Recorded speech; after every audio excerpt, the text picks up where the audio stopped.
What's up, guys? It's LJ, and yeah. So this is actually gonna be my first video on my new channel. If you're here, or you're just a longtime subscriber of this channel, and you're just seeing this video, and you're like, "Who is this guy?"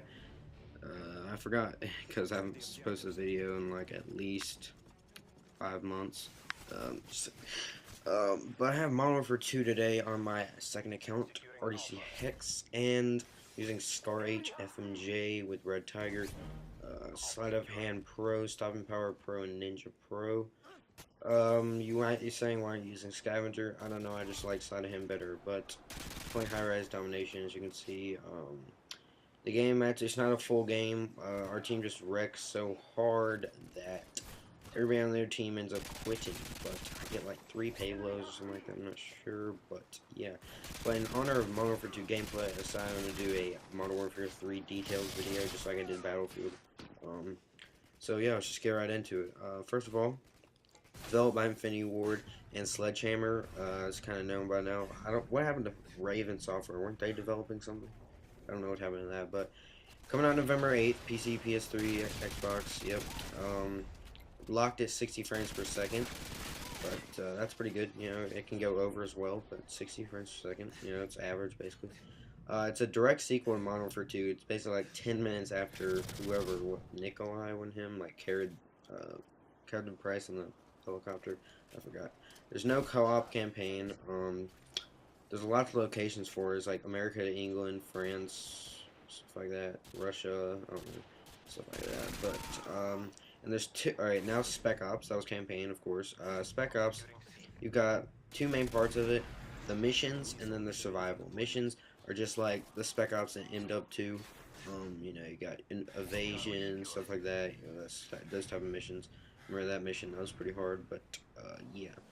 And then survival is basically like zombies, but they're real people and they've got guns. Basically like Horde, Gears 2, stuff like that. It was basically, it's, so I'm suggesting, I'm not suggesting, I don't know what that's supposed to mean, but I'm guessing it's going to be like that mission, that Spec Ops on MW2 where you had the Barretts and those people are coming towards you, you know?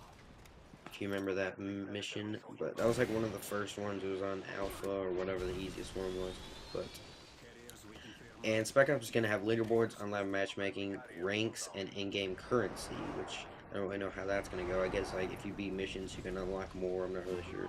Maybe on survival, you'll have like you can unlock guns to start with. I'm not sure. I'm just guessing here. Pick up M16. I do not much work, but I get my pay for it, I think. But okay. Now multiplayer, which is what I'm going to talk about the most with. Uh, the Elite service, which I despise a lot, will start when MW3 comes out. It will be available for MW3 and Black Ops. As you know, it's a subscription-based service with mostly free things, but some paid. I don't need heat maps. I don't need any of that. Bungie provides it all free anyways. But, yeah, you know my opinions on that. If I said my opinions, not exactly sure. But, yeah. And there have been some perks that were Robert Bowling set confirmed were not in the game. And those are Stopping Power, Juggernaut, Danger, Close, One Man Army, and Commando. There's some good and bad thoughts about that. Good is Danger, Close, One Man Army, and Commando. Bad is Stopping Power and Juggernaut. I feel we need those in the game. If you watch Thunder's vid, 402 Thunder, if you know him, um, he says it, and I agree. It's going to be just like Black Ops. There's no stopping power in Juggernaut. Everybody's just going to use Ghost or Cold Blood or whatever we're going to name it. It's going to be horrible, just like Black Ops was with all the Ghost bitches in his words. But, so I mean, whatever. I mean, they need to somehow balance Ghost out. Maybe just like, they're not going to take it out of the game, though. It's always in there. I don't know. Kind of frustrates me, but yeah. They also confirmed Tac Nuke isn't in the game, which is pretty I mean, yeah, it's good. No more boosting, but people boost anyways. I mean, they want their headshots. They should actually put cage match in the game so people won't come into our lobbies and boost. I mean, come on, everybody boosts, right? I boosted before when at the beginning of the game, I wanted my red tiger, come on. But I went in cage match. I didn't hurt anybody. Um, I'm just guessing this. I'm guessing there's no third person in the game. That's just my guess. I mean, it wasn't a hit at all except for cage match. But And you may say to my stopping power thing, you may say, get my Pablo there, woot woot. Um, you might say they've confirmed stopping power is built in, but as I said, you need it as a perk. So, Ghost will not be overpowered. So yeah, stopping power is but built into every gun. So, basically that's even worse because, Thunder said this as well, you'll have less time to kill those people camping in the corner. You can't turn on them anymore because they'll, you know, you'll be dead by the time you turn around because they already have the ghost. Can't see them, and they got stopping power basically. It's basically two really overpowered person. Well, not overpowered, but when they're put together, you're overpowered. But yeah, they also said like security is their top priority. Modern Warfare 2, like when they had those Rust glitches where every game was on Rust, and I was there for a while. And let me think. There's those things where like, didn't you have like unlimited ammo on the AC-130 for like 2 days where you can just keep shooting it? Something like that. No modding. They're trying to combat, I guess. Combat modding, I guess what I'm trying to say. Get some triple Pablo there. Pablo is awesome. I think that's probably going to be coming back, but and they will be doing a better job on the sound.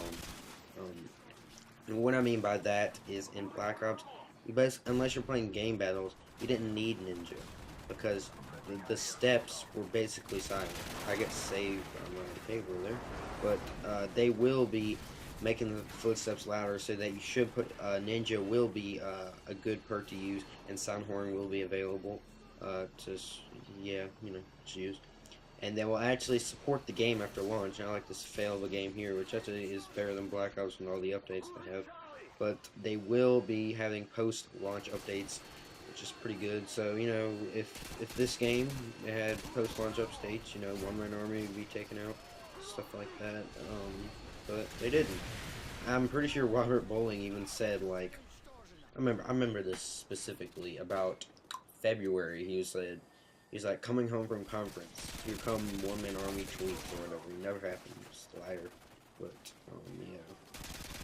And they'll also be bouncing explosives a lot. And the reason why we say that, you may ask, is because, of course, noob tubes are back. What a surprise.